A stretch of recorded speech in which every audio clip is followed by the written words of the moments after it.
A vision that occurred 3 months ago was shared in a previous video that showed South America separating from the North America and sinking into the ocean, with a similar situation occurring in Greenland and some southern parts of South Africa. Now that Venezuela, Greenland, and a few other countries are the focus of discussion, it makes me feel like the world needs to be more strong to maintain peace.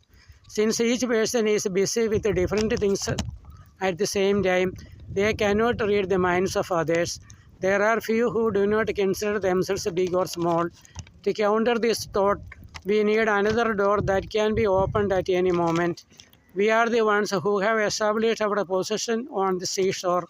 Countless grains of earth below and above us.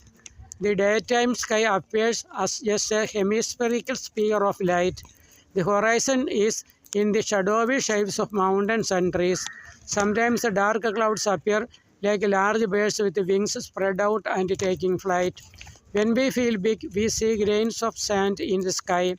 When you feel like you are nobody, look down and remember your greatness standing above the countless grains of sand.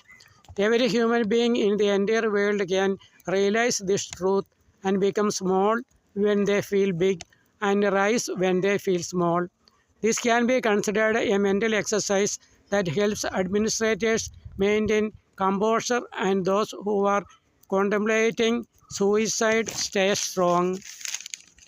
Still, if you don't change your decisions, you can still remember that you are standing on the shore of the waves and will be alone in the depths of the sea.